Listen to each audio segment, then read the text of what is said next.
Capítulo 5. Oposição de irmãos formalistas. Por 6 meses, nenhuma nuvem se interpôs entre mim e meu Salvador. Onde quer que se apresentasse uma oportunidade, eu dava meu testemunho e era grandemente abençoada. Por vezes, o Espírito do Senhor vinha sobre mim com tal poder que minhas forças diminuíam. Para alguns que haviam saído das igrejas tradicionais, isso era um teste, e faziam observações que muito me afligiam. Muitos não podiam acreditar que alguém pudesse ser tão plena do Espírito Santo, enquanto separada de todas as suas forças. Minha posição era exatamente penosa. Comecei a ponderar comigo mesma se não seria justificável deixar de testemunhar durante as reuniões e reprimir meus sentimentos, quando houve tal oposição no coração de alguns que eram mais avançados do que eu em idade e experiência. Adotei por um tempo a estratégia do silêncio, tentando convencer-me de que omitir meu testemunho não impediria de viver fielmente minha religião. Muitas vezes fui fortemente impressionada de que era meu dever falar nas reuniões, mas deixei de assim fazer e senti que havia ofendido o Espírito de Deus.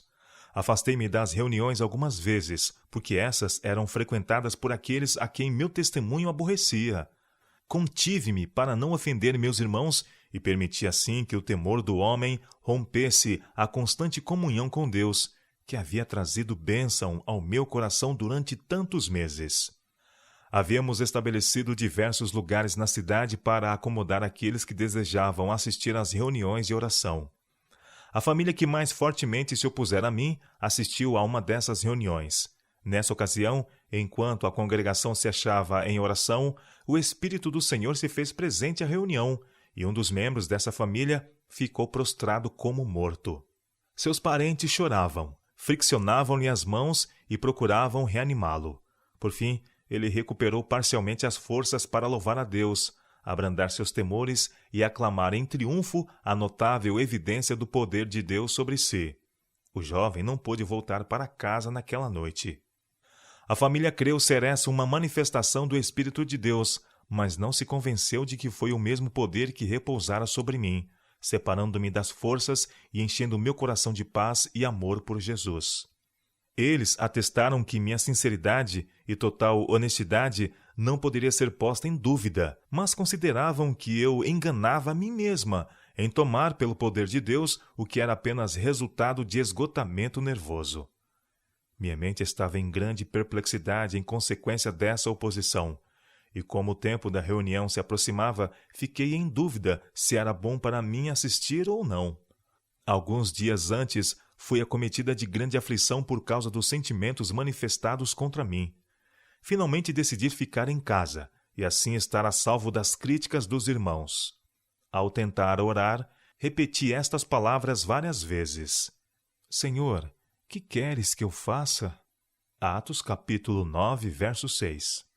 A resposta que senti em meu coração parecia ordenar-me que tivesse confiança em meu Pai Celestial e esperasse pacientemente o conhecimento de sua vontade. Entreguei-me ao Senhor em singela certeza, como a de uma criança, lembrando que ele havia prometido àqueles que o seguissem que jamais andariam em escuridão. Um senso de dever impeliu-me a ir à reunião. Fui com a plena segurança de que tudo correria bem. Enquanto estávamos curvados diante do Senhor, meu coração se abriu em oração e se encheu com a paz que só Cristo pode proporcionar. Eu me regozijava no amor do Salvador e minhas forças desapareceram. Com fé semelhante à de uma criança, eu apenas pude dizer: o céu é o meu lar e Cristo é o meu Redentor. Alguém da família antes mencionada, que era contra as manifestações do poder divino sobre mim, nessa ocasião, afirmou crer estar eu sob incitamento e achava ser meu dever dominá-lo. Mas, pensava ele, em lugar de fazer isso, eu estava incentivando essas emoções como evidências do favor divino. Suas dúvidas e oposição não me afetavam mais, pois eu parecia estar escudada pelo Senhor e erguida acima de todas as influências exteriores. Ele, porém, mal acabara de falar quando um homem forte, um consagrado e humilde cristão, foi prostrado por terra pelo poder de Deus, diante de seus olhos, e a sala encheu-se com a presença do Espírito Santo. Depois de ele se recuperar, eu estava muito feliz por dar meu testemunho em favor de Cristo e falar de seu amor por mim.